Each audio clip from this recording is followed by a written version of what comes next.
Welcome everybody to this session. We're very excited to all be here from all over the world. And I am Marisa Leesk, and I'm from South Africa. And what we're going to do today is we're going to talk about publishing. Publishing is a key part of building your academic career, but it often feels like a daunting process. Where should you submit? How do you structure the manuscript? And what do you do when you receive feedback? In this webinar, we'll break it all down, offering practical advice on choosing the right journal, preparing your submission, responding to feedback, and making your research more visible. It is truly an international conversation, as we can already see from the chats coming through, with presentations coming from Italy, Ireland, Australia, Hong Kong, and of course, South Africa. So we're very glad that you're all here. And shall we get started? So the first guest that we have presenting is Lisa Bunyo, and Lisa is Dr. Bunyo has awarded her PhD in pedagogical, educational, and instructional sciences in 2018 at the University of Padua in Italy, with a dissertation based on action research project on teacher beliefs and cultural diversity. After completing 4 years of research fellowship on a similar topic, she's now a researcher at the Department of Philosophy, Sociology, Pedagogy, and Applied Psychology at the University of Padua. Her research falls within the scientific disciplinary field of general and social pedagogy, with a specific focus on issues on plurality, participatory educational processes, and heterogeneous articulation of educational social dimensions. She's also a member of the editorial board of Starting Educationists, associate editor of Intercultural Education, and serves as a link convener of the Emerging Researchers Group of WERA. So today she'll be presenting that group. Welcome, Lisa. Thank you, Marisa, and good morning, everyone, and of course, or good afternoon, depending on where are you living, and of course, welcome also on my behalf. Today, I'm delighted to present the ERC, the Emerging Researchers Conference Best Paper Award. So I'm trying to share my screen so you can see my slides. Okay, can you see my screen? Okay, yes, wonderful. So the Emerging Researchers Conference Best Paper Award is a prestigious recognition for outstanding research by emerging scholars. This award is designed to support early career researchers, providing them with visibility, networking opportunities, and, of course, pathways for publication. But before exploring together what is this award and what it entails and how you can participate, I will give you some quick tips to prepare your paper presentation at the Emerging Researchers Conference. So when preparing a conference presentation, it's essential to structure your content in a clear and logical way, of course. Start with a strong introduction. So I would say the theoretical background and also the literature review. Then present your key points, such as the methodology, the data collection and analysis, and finally wrap up with discussion and conclusion. The time management is also crucial. Be sure to practice your presentation by speaking naturally and using visuals to support your points. Additionally, it's important to anticipate possible questions. Think about aspects of your presentation that might spark discussion and be prepared with thoughtful responses. Finally, nothing replaces good practice. Trying multiple times will not only help you with timing, but also make you feel more comfortable and prepared when presenting. Okay, so the Emerging Researchers Conference Best Paper Award offers presenters at the Emerging Researchers Conference the chance to submit a full paper for evaluation.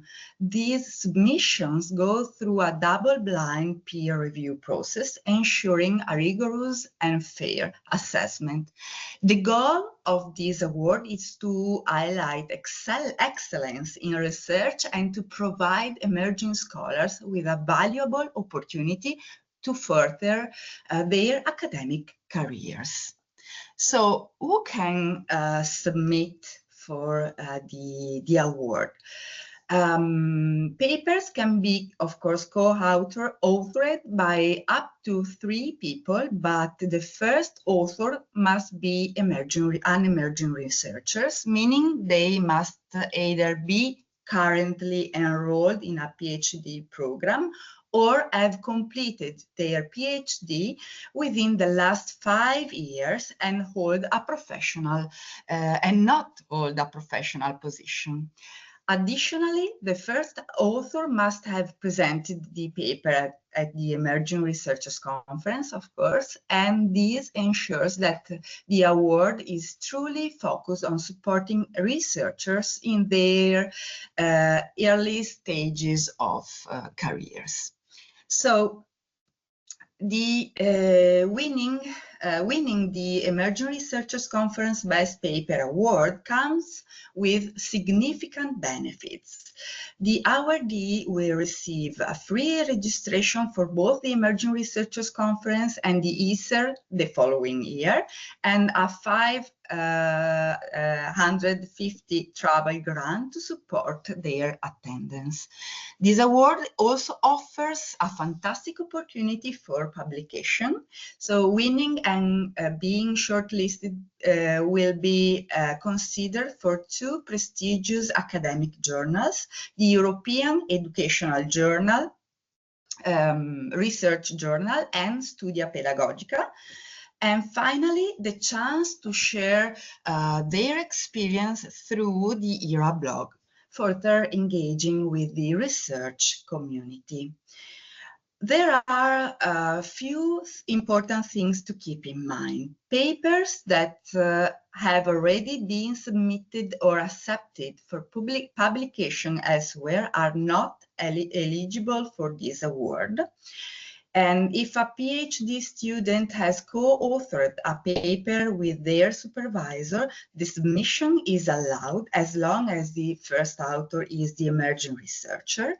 And if a co-author paper wins, only the emerging researcher, so the first author will receive the award benefits.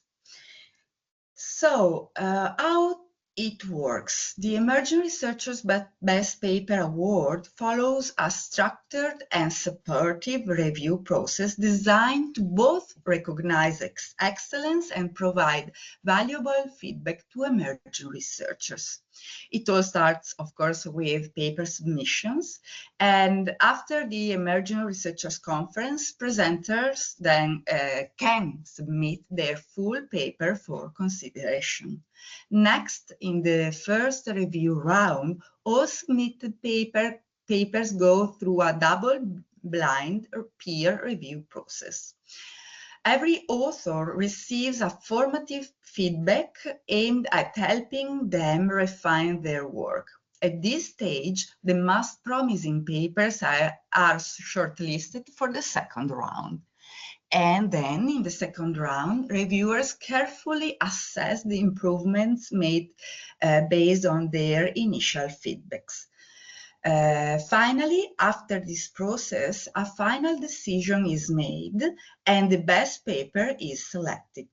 The winning author is then invited to the following year's conference, receiving recognition and support to further develop their research career. If you have any questions or need more details, don't hesitate to reach out. out. You can visit our website for comprehensive information. Feel free to email me if you have any specific inquiries, and of course stay connected through our social media channels and through our mailing list.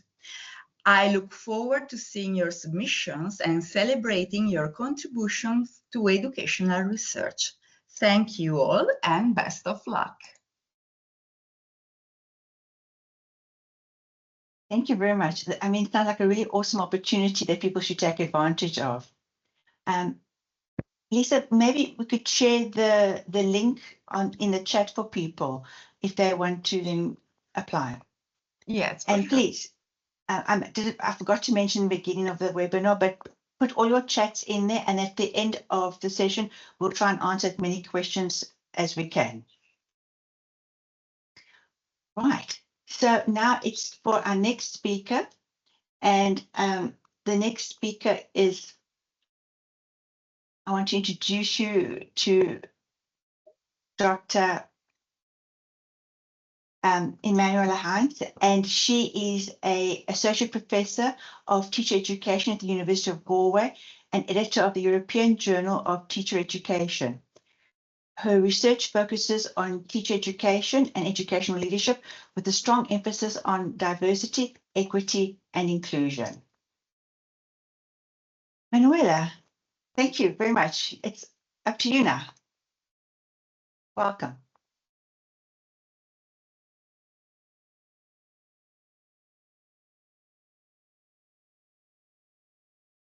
Can you hear us, Manuela? Your voice, your sound is off.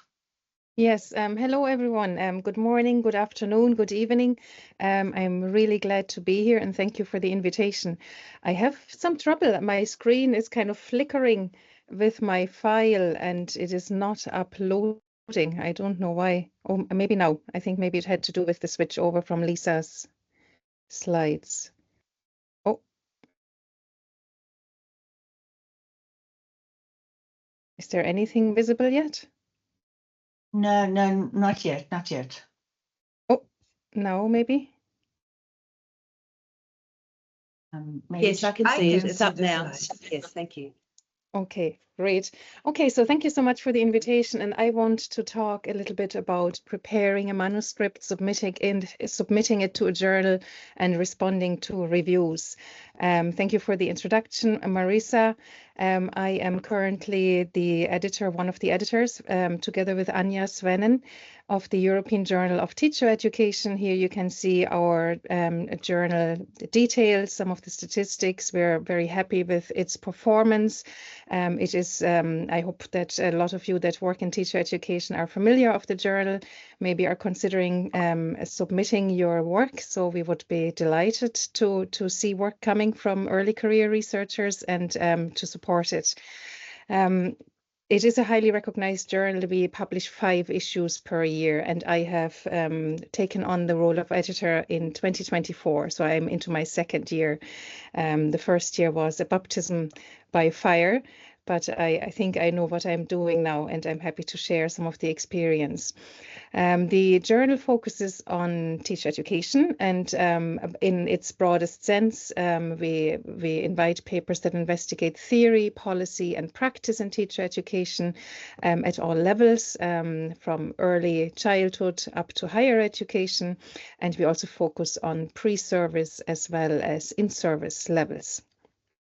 Just to give you an idea of how many submissions we would be receiving per year, we receive currently about 750 submissions per year. The final acceptance rate is currently around 11%, but I'm talking a little bit about the process and the reasons for the different decisions that the reviewers, together with us, the editors, make in a while. We work with a very committed team, 2 editors, myself and Anja. We have an editorial board with 25 members, an international advisory board with 10 members, and we have just recently established a college of reviewers that has 29 members currently, to ensure timely and high quality reviews. So as many of you might be aware, it is getting increasingly difficult to secure expert reviewers. And I would certainly hope that many of you also will consider invitations to review. Once you have published maybe 1 or 2 papers, you might receive invitations from different journals, in particular when papers are submitted that relate to some of your own published work.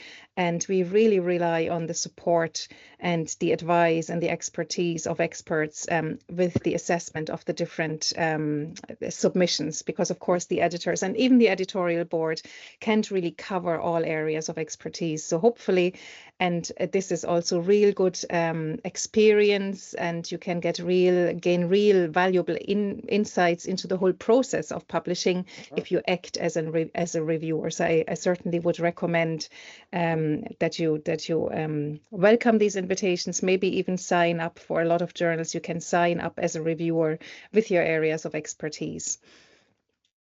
Our peer review policy then is very standard. We are committed to maintaining high quality standards, of course.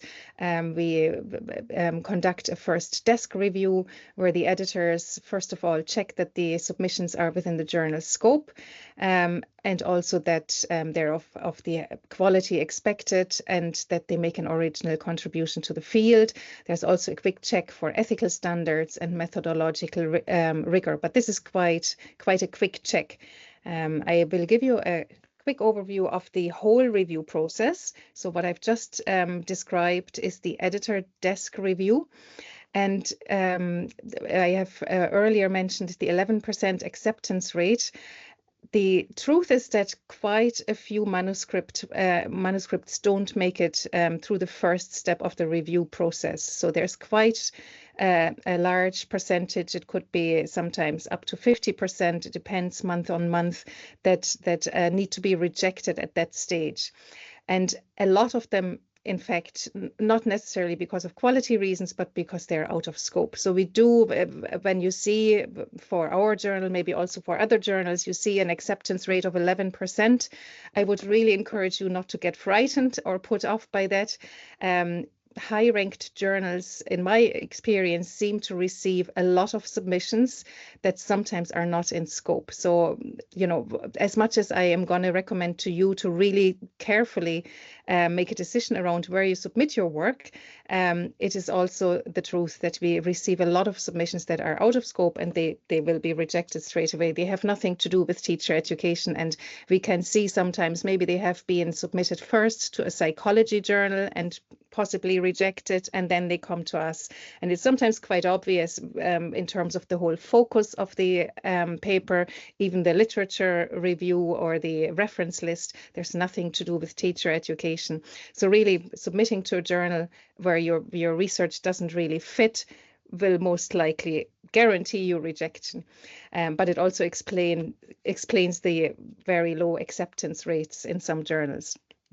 If a submission is considered in scope and of the quality standard required, then the editors accept it during the desk review, and it will then be sent out to 2 peer reviewers who are experts, usually either in the area or in the methodology. We try to get a good balance. It is not always easy, but at least one expert really we need to find in the field. And then the second expert sometimes might be the expertise might more relate to the methodological approach.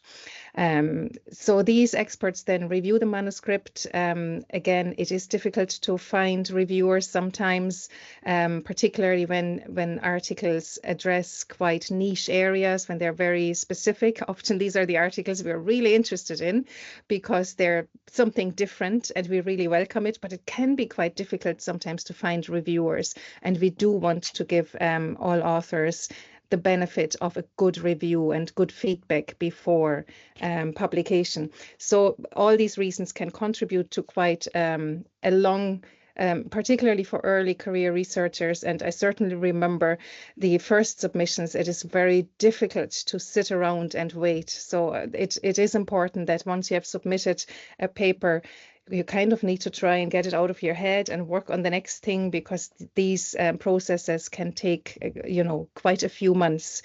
So for us, it's, between 4 to 6 months for the first review, and sometimes the whole process can take up to a year, in very rare cases, even more, depending on the revisions that are required. So then we get back 2 reviews from 2 expert reviewers, and these reviewers recommend a decision to the editors. And that decision can be either an outright rejection, which needs to be justified, or it can be a recommendation that the paper might be acceptable but subject to minor or major reviews.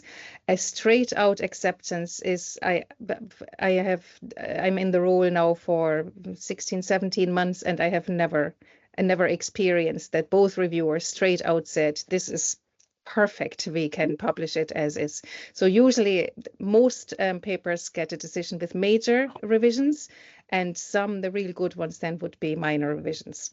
The authors then get the chance to work on these revisions and submit a revised manuscript, and this will, in the ideal case, go back to the original reviewers, who will then check, have all their concerns or recommendations been addressed, or has there been a justification given why maybe some of them weren't addressed, and they will then make another recommendation. It's not always possible to get the original reviewers. It's absolutely what all editors try, but sometimes they're not available. Sometimes they have already during the first round said that they're not willing to re-review the paper.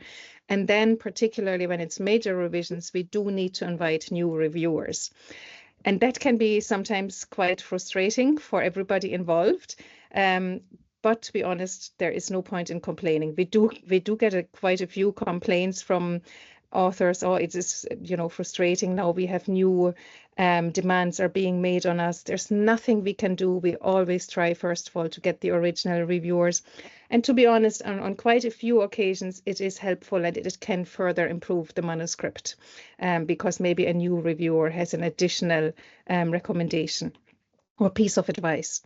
Hopefully after the second revisions, then the manuscript can be accepted. However, that is not the case for all manuscripts. So it is really important to work very carefully and thoroughly on the reviews. Not all papers are accepted only because they got possible acceptance subject to revisions. It's really important to work on the revisions and to take all the feedback into account and to address at least most points, because otherwise a manuscript can still be rejected in the second or third review round. But hopefully the authors can address everything, and it can then be accepted for submission, for publication, and everybody can celebrate having the first, second, or whatever paper published. So that is the process. A question that we often get asked is, how do I know, is my research good enough for a high-ranking journal, or which journal should I send my research to? I find sometimes early career researchers can be a little bit can lack the ambition to send their manuscripts to high-ranking journals, and I would say absolutely there is really absolutely no reason for it. In my opinion, PhD research is a real unique opportunity in many researchers' lives to very thoroughly investigate a research topic during a prolonged period of time. A lot of research that is published is produced in much shorter periods of times. So absolutely a high quality PhD study is very well placed in a high-ranking journal. So I would recommend everybody to really consider high-ranking journals. Usually in a PhD study, there would be 3 to 4 journal articles. A lot of PhD graduates consider publishing several articles. The important thing is to choose the right target journal, or maybe produce a list of 2 or 3, check their scope, check recent publications, look, is there research that relates to your study, and if there is, then absolutely your research should fit. Compare your findings with recently published papers in the target journal, and if you feel that your work adds to what is already published and advances knowledge in a meaningful way, again, it is absolutely worth sending in and worth publishing. The one important piece of advice is that PhD work will need to be rewritten. So we do receive a high amount of papers that look to me, obviously I don't know for sure, but they look as if somebody has just taken a chunk of their PhD thesis and sent it in.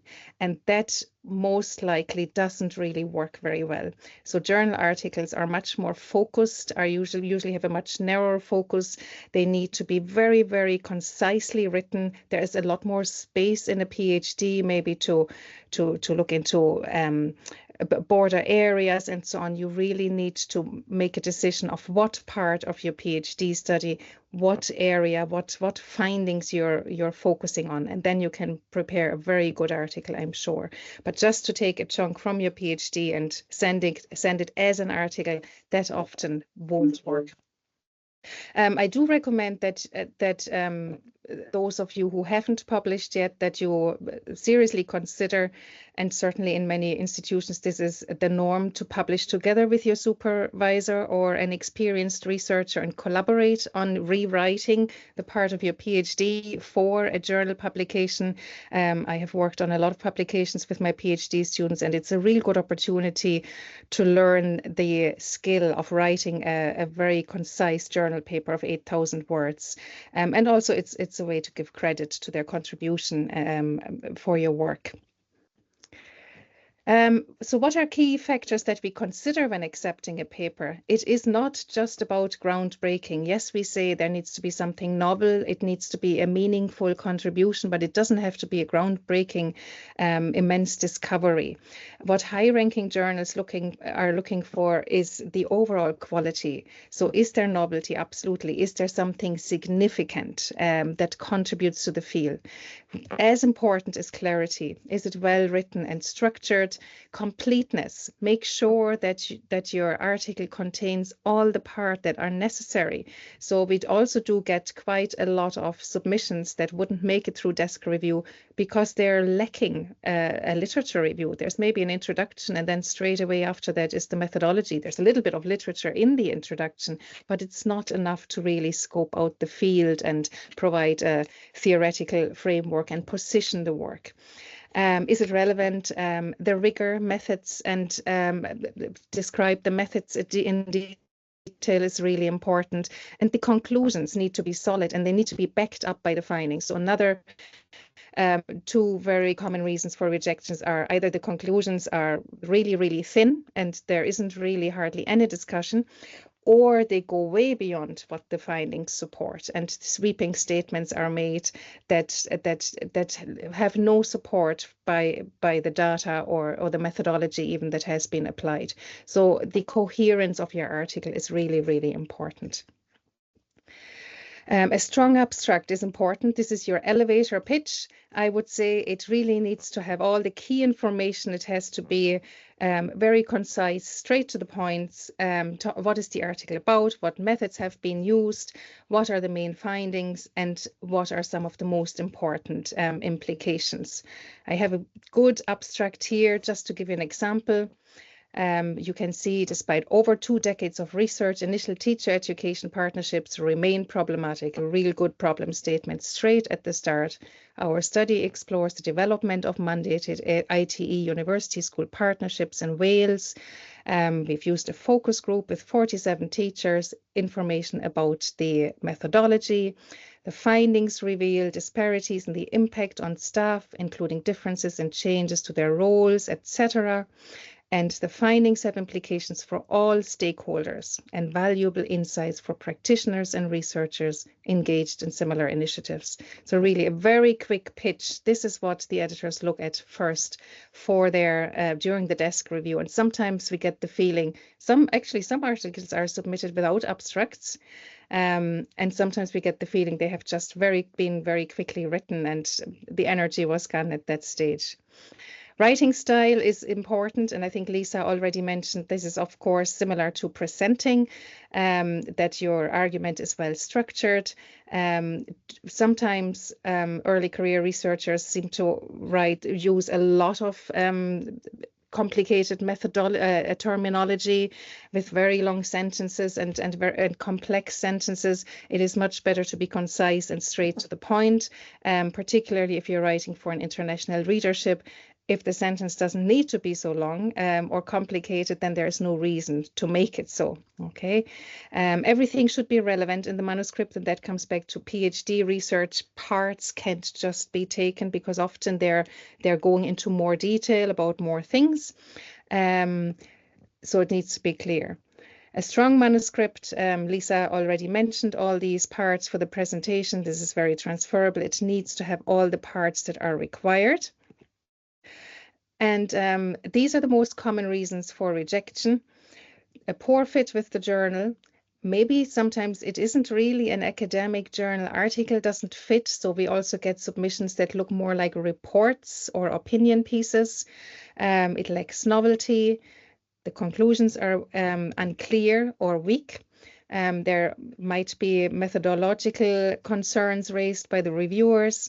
In the findings sections, we often also get submissions where there's an over-reliance on data. So maybe we have a lot of tables in a quantitative study or a lot of quotes in a qualitative study with very little narrative to explain or to interpret or to develop key points. So it is really important that there's a narrative and not just to put your raw findings there. Failure to adhere to guidelines, not properly contextualized, that is important as well for international journals. A lot of studies are conducted in a specific national context, so you need to provide details about that context, and then also need to think carefully when you're talking about the implications. Your study has been conducted in one context, but what are now the implications for an international audience? Okay. And of course, ethical concerns or plagiarism would be serious reasons for rejection. I think my time is nearly coming to an end, but I want to show you some feedback from peer reviewers, just a sample, and this has been anonymized and changed a little bit. Hopefully you get supportive peer review. Certainly all our editorial board members and College of Reviewer members, we try to be very supportive to authors and prepare feedback in a positive, encouraging tone. So here you can see some points are made, first of all, around the value of the study. Comparative studies are inherently thought-provoking, but there's also some shortcomings pointed out. So it's unclear how different factors were examined, for example, or the discussion lacks depth. That's quite a common one as well. Maybe the article is touching upon policy and variations in teacher education systems, but it doesn't delve into the specifics of the complexities. So really we need to try and again bring it down to a manageable message and go into depth with your study. So in terms of responding to peer reviews, then first of all, taking some time is a real good idea. Often when we get these emails, and maybe they even come in at the weekend, because a lot of us editors did dedicate our time at the weekend to reviewing reviewers' feedback. Even if the review is harsh, it can improve your work. So really take it as, nearly consider it as data about your work. 2 reviewers who are experts are giving you at least a reaction and hopefully much more, hopefully detailed feedback. If it's rejected, this is a very common experience. I don't know about everybody else here. I certainly got papers rejected. Everybody I know has, and you move on. And luckily there's other journals that you can submit to, and hopefully you received feedback that will help you to improve for the next submission. If you get minor or major revision feedback, that is great. You have a real good chance to get the article accepted if you work carefully to respond to the reviewers and to improve your work. I also always would say take a few days to reflect on the feedback, cool down, try to value it as much as you can. this is really information about how your article will be reviewed, perceived by others. And when you respond, stay professional. Sometimes reviewer comments can be a little bit, unreasonable, or maybe they're trying to really look for something that they have a huge interest in, but it doesn't fit into your article and it's kind of out of scope. And it is okay to be clear that you feel this is out of scope, but you have maybe made a small recognition of that, or you have noted it in the limitations. So as long as you agree politely, and justify, first of all, show how you have taken recommendations on board, and justify if you can't respond to something or implement something that has been suggested. Then you have a very good chance that it will be accepted. So here's an example. A reviewer asked for a literature review expansion. And you just say that what you have done, we have expanded the literature review to incorporate recent studies, and you provide an example from your revised excerpt. At the beginning there, it is very nice. I must say, when I review papers, it shouldn't influence the decision really, but I think it maybe influences how we look at it, to at least thank the reviewers for their time. And to recognize that the reviews have contributed to you improving your work. It does take, a good review does take a few hours. So and as you know, there is very little financial reward. So look at it as a conversation with experts in your field. Thank you, Manuela. So I think I'm finishing up here. Yeah, I'm Yes. finishing up here. So just to say, look, submissions and responding to reviews, it's a very emotional journey. We all have been there, particularly emotional when you're waiting for your first publications. But take it as an opportunity, and ultimately it's a quality assurance, not only for the journal, but also for you, because once something is published, it is out there. So this is an opportunity to improve your work and to make sure it will be received well. Thank you so much.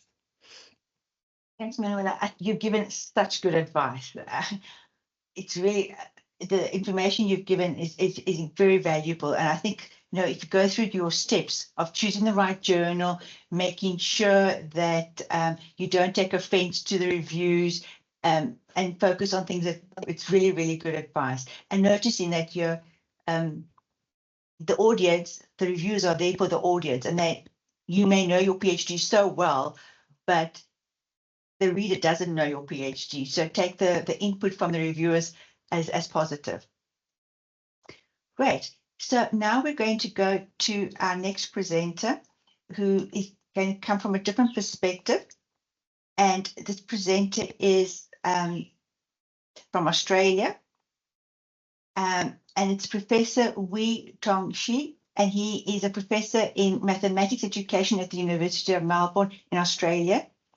He's currently co-editor of the Springer book series called Mathematics Education Library, and is associate editor of the Springer Journal Maths Educational Research Journal. He's also a co-guest editor for special issues of journals such as ZDM. Wei Tong has also co-edited several books with chapter manuscripts focusing on selected themes.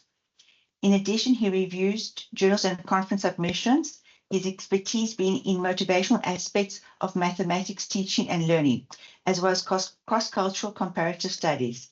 Wei Tong is passionate about nurturing the next generation of editors and reviewers, and in this area, he's especially pleased with his efforts in developing 3 sets of book editors for the book series on the values and valuing mathematics education. Welcome.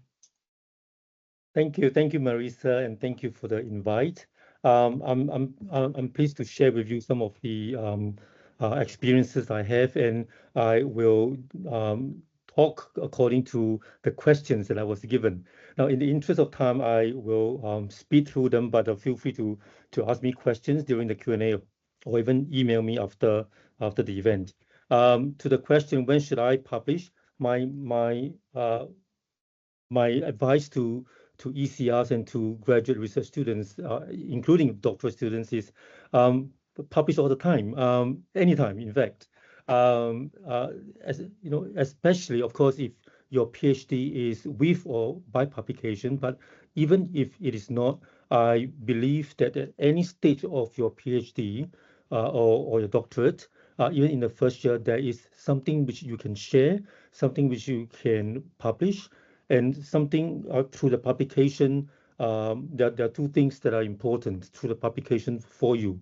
One, I have noticed from my personal experience, which is that it forces you to write. It forces you to write not just towards the end of your PhD journey, but it forces you to write every few months or once a year. So you have those intermediate goals, and the writing actually helps you to think more about things and concepts which you may take for granted without the writing. Because when you write, you need to choose words, you need to think about how to phrase the concepts. And it's also a very good way of getting feedback from reviewers, and it is also, in a way, through the feedback, not only do you learn to gain, but also I find that through the networks, through the friendships, and through the communication and interaction with the reviewers, you can actually sort of, together with the supervisors, think about who are the people who are good candidates to be your examiners. So it's about you choosing your examiners as well. Where should I publish? I think this is a question that everybody knows the answers to. It depends on your intentions, whether you are thinking of presenting and sharing with the academic community or with the teacher community. Of course, the writing will be different, the focus will be different, the vocabulary will be different. But of course, sometimes our destination of publication is restricted by the nature of our thesis.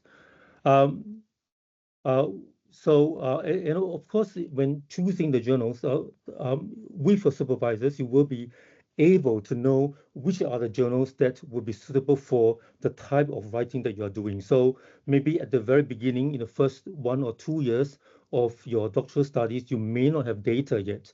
So there are some journals which are welcoming of conceptual papers. There are some journals which are very welcoming of scoping reviews.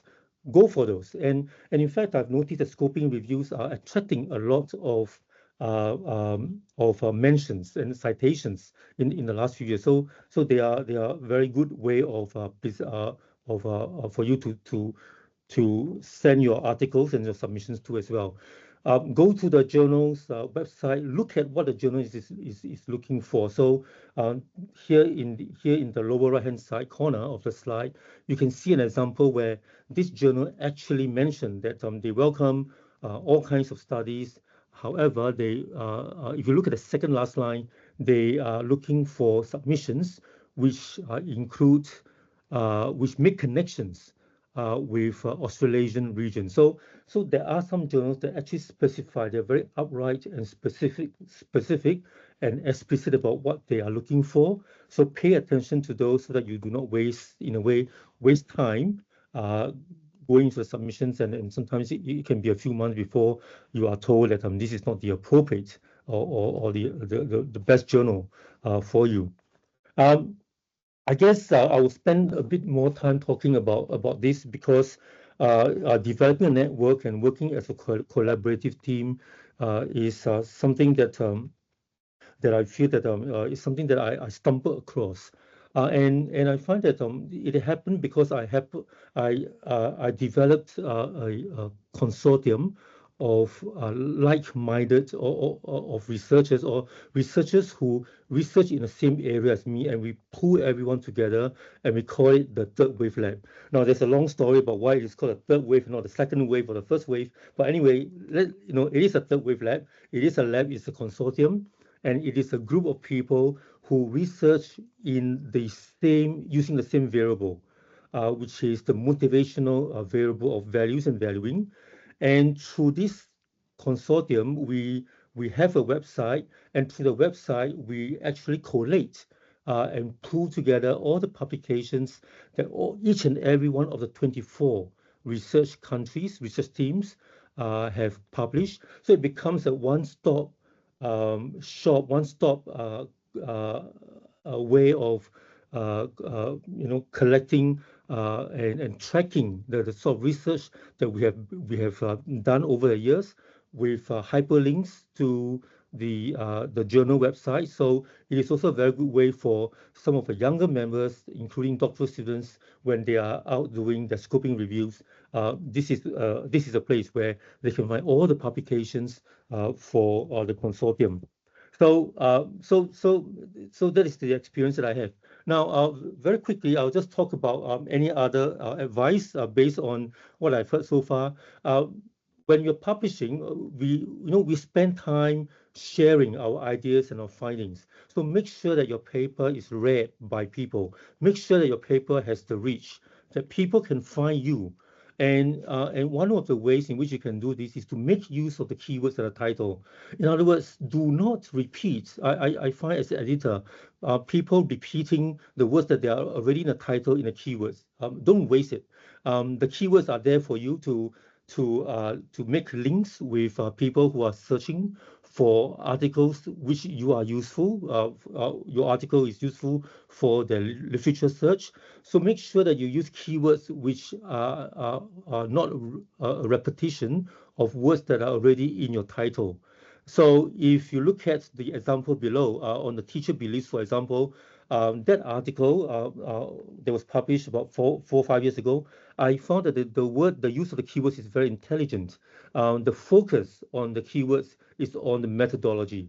And of course, if you're doing methodologies which are those that are not used by many people, these keywords help people to find you. These keywords will help people to cite your work during when they're doing their lit review. So it's useful for budding researchers. It's useful for people who are also thinking of using your methodology. So so just bear in mind that. And my last slide will be it will be useful in this day and age where it is so hard to find reviewers. It is useful sometimes to communicate with the editors if you can suggest reviewers. And sometimes when you suggest reviewers, it will speed up the review process a little bit. In the second last dot point, I put there, help the reviewers and editors. And what I mean by this is that when you are responding to reviewers' comments, do help them locate where you have made the changes. So I have come across authors who respond to reviewers' comments by simply saying done. This is done. But show them how have you responded. Where are the changes made? Perhaps through using yellow highlighting, or perhaps through actually copy and pasting the places where you have actually responded through your writing, responded to the comments. So do have the reviewers and editors, because the last thing that you want to do is make them feel frustrated reading your resubmission. And the last point is something that has been made by Manuela in the last talk, in the last sharing. Your audience is international, so make sure that if you're used to writing the we, and the we refers to your country folks, it is time for you to be mindful that you're writing for international people. So sometimes there's a need for you to explain some of the acronyms, some of the curriculum that you may take for granted all this while. So I will stop there, and thank you again for the invite. Thank you very much. And so I really like the point of the key words, using it to your advantage and not to replicate what's in the title. It's a very good tip. So now we're going to go to our last section, and we're going to discuss some questions. And I want to introduce Gordon Tui, and he is going to share his own experiences and then moderate the Q&A session. Gordon is the WERA DC representative for Hong Kong Educational Research Association, and his research interests from a comparative perspective touch on higher education, philosophy of education, and intercultural education. He is currently a course tutor in Common Core Curriculum at the University of Hong Kong. Welcome, Gordon. Okay, so can you see my screen? Hello, everyone. Can you see my screen? My screen should be my slides. Yes, we can see. Yes, we can. Okay, Great. So hello everyone, this is Gordon from HKERA, a very small regional association, and I'm very pleased to be here to share with you my first publication experience. Compared to other speakers, I'm the one who actually writes. They're the reviewers, they're the editors. So I am sharing my first publication experience probably like 12 years ago when I was doing my master research, and then my first publication was actually accidental because I didn't submit, but I got invited.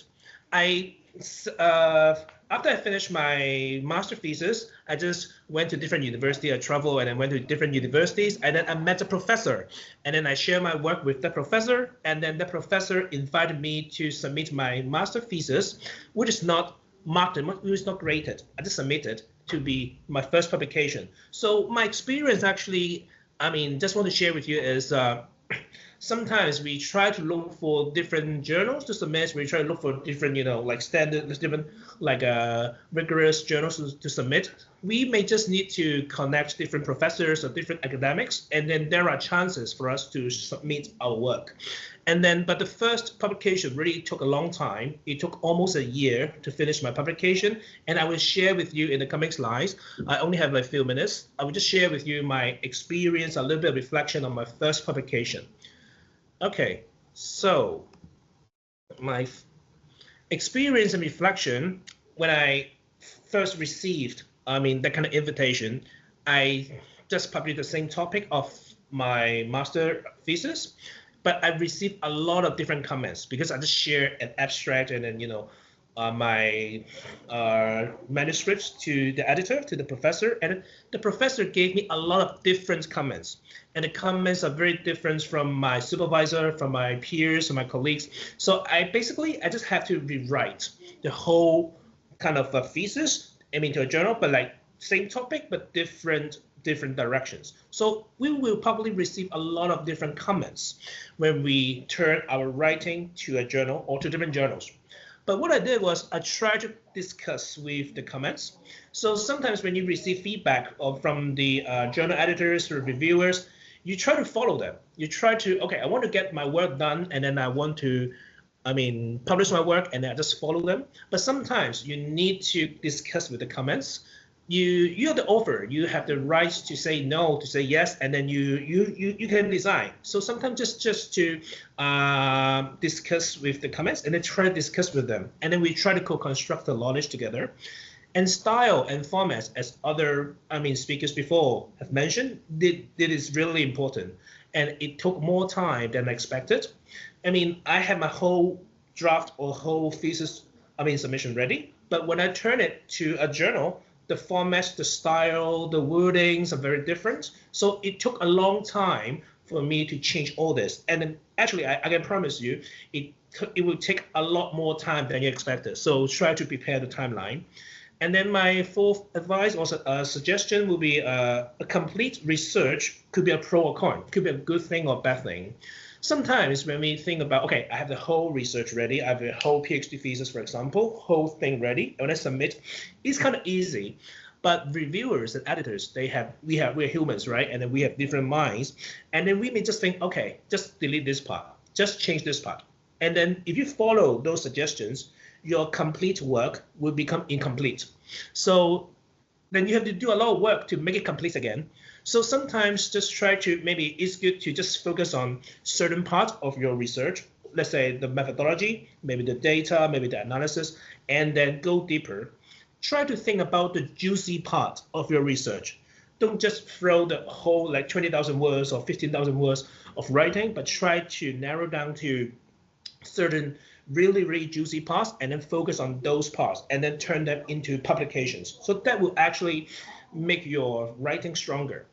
And then I think other speakers has mentioned, when we write, we will come across a lot of seminars and conferences. Try to present your draft in seminars and conferences, share with the audience, get their feedback. They're like reviewers, they're like editors. They just give you feedback and you can digest them, you can just discuss the comments with them, and this will really help you polish the final writing. And then I think in a kind of like standard publication or like a writing, it takes at least a few months or a year. I think my first journal, it took me almost a year. And probably you have different versions, different drafts from time to time, from version 1 to version 10 or version 20. And for me, I just kept all the drafts and try to see the differences and try to compare them. Very often, when we write, we want to improve. But sometimes maybe the first version, the first draft, the first sentence of the first draft may be the best. And just try to go back to that draft. Try to compare different drafts from time to time. It could stimulate your thinking and then make you choose the best version at the end. So try to keep and compare different drafts.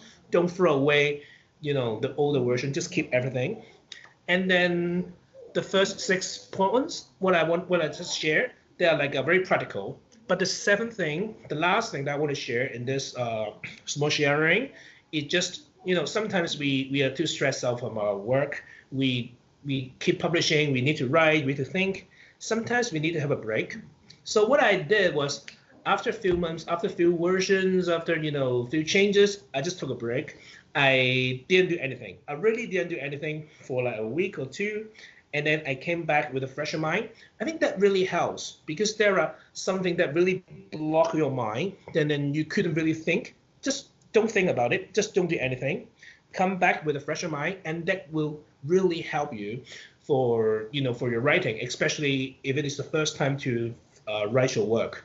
So I do not have much to share, and then because of the time, so this is just a little bit of my sharing, and thank you for listening.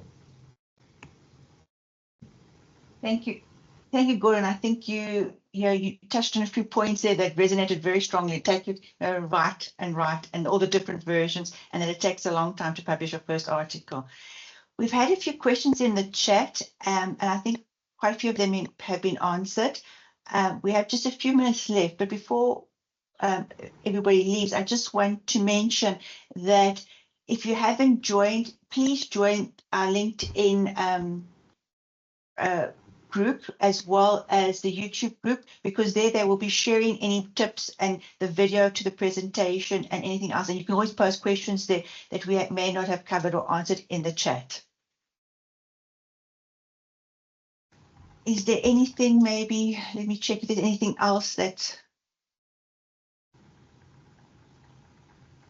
may have come. Oh, there was a question about if you're outside of Europe and you can publish.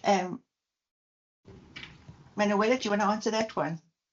Yeah, we accept papers from anywhere in the world. The important thing is that there is a connection made with an issue that has a wider significance, and the contribution or the international relevance needs to be established probably early on, ideally, and then again in the conclusion.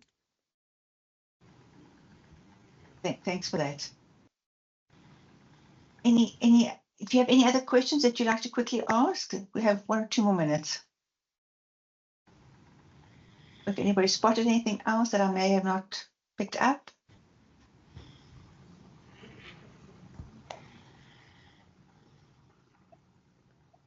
Manuela, I think I see a question here about whether, it's a bit of a cheeky question, would you consider a special edition for early career researchers in the near future?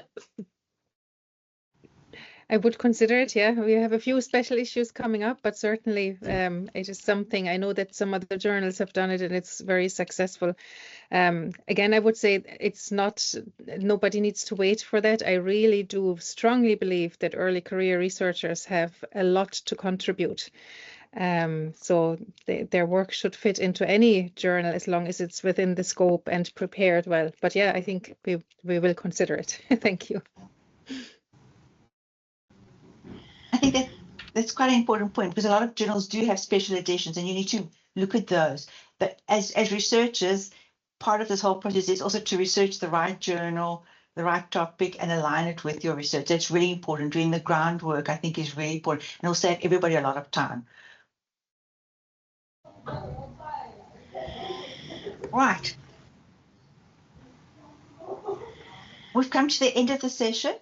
And I'd like to just thank our presenters. I think it was really insightful.